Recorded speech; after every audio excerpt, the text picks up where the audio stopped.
Shalom, selamat pagi Bapak Ibu Saudaraku yang dikasihi Tuhan. Salam sejahtera buat saudara semua dimanapun berada. Saya mengajak Bapak Ibu Saudara untuk bersaat teduh dan berdoa dalam renungan penuntun kehidupan setiap hari. Kiranya damai sejahtera dan sukacita oleh Roh Kudus senantiasa melimpah dalam hati dan kehidupan kita semua. Tema renungan kita hari ini, meninggikan diri. Ayat bacaan kita terdapat di dalam Injil Lukas 14 ayat 7 sampai yang ke-11, dan di dalam ayat yang ke-11 berkata demikian. Sebab barang siapa meninggikan diri, ia akan direndahkan, dan barang siapa merendahkan diri, ia akan ditinggikan. Bapak Ibu Saudaraku yang dikasihi Tuhan, ayat firman Tuhan hari ini berkata, siapa yang meninggikan diri akan direndahkan. Tetapi barang siapa yang mau merendahkan diri, ia akan ditinggikan oleh Tuhan, tepat pada waktunya. Berarti setiap kita harus belajar merendahkan diri. Karena waktu kita belajar merendahkan diri, manusia boleh merendahkan kita. Manusia boleh mempermalukan kita.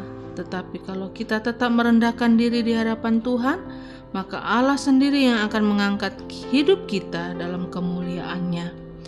Ada banyak orang berpikir bahwa kesombongan dan meninggikan diri bukanlah sebuah dosa. Tetapi hal ini dianggap hanya sebagai kelemahan manusia biasa. Tetapi tahukah kita bahwa di hadapan Allah itu adalah dosa? Karena itu Allah benci kepada orang-orang yang sombong, bahkan Allah melawan orang yang congkak hatinya. Mengapa Allah membenci orang sombong dan mengapa Allah melawan orang yang congkak hatinya?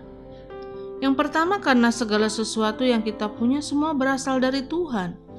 Dan itu berarti tidak ada sesuatu yang perlu kita sombongkan.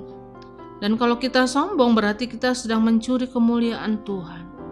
Yang kedua, karena kita diciptakan dari debu dan tanah. Semua yang terjadi dalam hidup kita semata-mata karena kebaikan dan anugerah yang Tuhan kerjakan. Dan orang yang sombong berarti orang yang tidak tahu berterima kasih dan bersyukur. Jadi kapan seseorang disebut meninggikan diri? Kapan seseorang disebut sombong di hadapan Tuhan? Dan apa ciri-ciri orang yang sombong? Sehingga setiap kita dapat berkaca lewat firman Tuhan hari ini dan dapat menilai diri kita sendiri. Kita jujur dengan diri kita sendiri dan sebetulnya kita ini sombong atau tidak. Yang pertama, selalu mencari pujian dan hormat dari manusia. Setiap orang sebetulnya butuh dipuji. Betul, sebagai suami harus memuji istrinya. Istri dia harus memuji suaminya. Orang tua kita juga harus memuji anak-anak kita. Anak-anak harus memuji orang tuanya, tetapi pujian bukanlah sesuatu yang harus kita cari. Setiap kita harus menjadi orang yang selalu memberi semangat kepada orang lain, memberi kata-kata yang positif dan membangun. Tetapi orang yang meninggikan diri adalah orang yang selalu mencari pujian dan hormat dari manusia. Dan itu berarti apapun yang dia buat bukan lagi keluar dari dasar hatinya, karena dia mengasihi, bukan karena dia mengerti kehendak Tuhan, bukan karena dia mengerti bahwa ini yang baik dan akan mempermuliakan nama Tuhan. Tetapi apapun yang dia buat, semua tujuannya hanya untuk mencari pujian dan hormat dari manusia.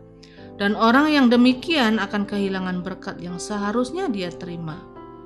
Dan yang kedua, apa ciri orang yang tinggi hati? Yaitu selalu ingin mendapatkan perlakuan yang berbeda.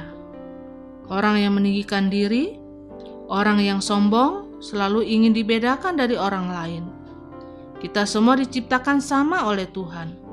Dan kalau ada sesuatu yang lebih, itu adalah anugerah Tuhan yang tidak perlu kita sombongkan. Dan tidak perlu juga kita memandang rendah orang lain. Tetapi apapun yang Tuhan anugerahkan dalam hidup kita, itu berarti kita harus kembalikan untuk hormat dan kemuliaan nama Tuhan. Dan yang ketiga, apa ciri orang yang tinggi hati? Yaitu selalu menempatkan kepentingan dan keuntungan diri sendiri sebagai yang utama. Yang dipikirkan bukan bagaimana saya menjadi berkat, tetapi yang dia pikirkan ini menguntungkan atau tidak. Ini penting atau tidak, jadi yang dia pikirkan hanya kepentingan dan keuntungan. Tetapi ketika kita sadar bahwa Tuhan sudah memberkati lebih banyak, itu berarti kita harus menjadi saluran berkat bagi orang lain.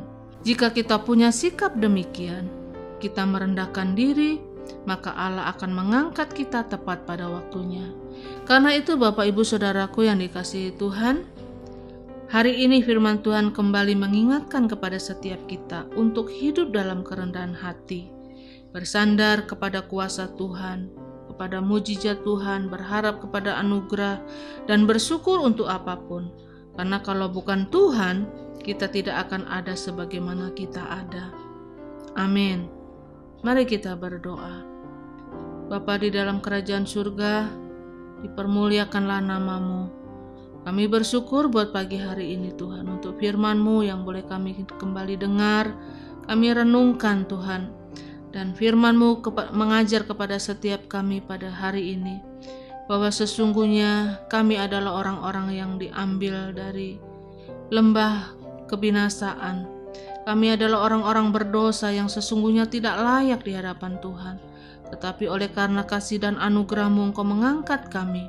Karena itu Tuhan, tidak ada satupun yang perlu kami banggakan dalam hidup kami. Karena kami tahu semua yang ada pada kami datangnya dari Tuhan. Untuk itu lewat firman-Mu Tuhan, ajar kami untuk kami boleh memiliki kerendahan hati. Untuk kami senantiasa berlaku jujur di hadapan Tuhan. Kami boleh menjadi berkat dalam hidup kami, sehingga lewat hidup kami nama Tuhan dipermuliakan. Jika ada kesombongan, jika ada keangkuhan, Tuhan ampuni kami atas segala dosa dan pelanggaran kami. Terima kasih Bapa, tuntun kami sepanjang hari ini dengan firman-Mu. Di dalam nama Tuhan Yesus Kristus kami berdoa dan bersyukur. Haleluya. Amin. Kiranya berkat yang sempurna dari Allah Bapa kita, kasih karunia dari Tuhan Yesus Kristus, dan persekutuan yang indah dengan Roh Kudus menyertai kita semua dari sekarang ini dan sampai selama-lamanya. Maju terus dalam tuntunan Tuhan, tetap semangat, sampai jumpa esok hari dalam penuntun kehidupan setiap hari, dan Tuhan Yesus memberkati.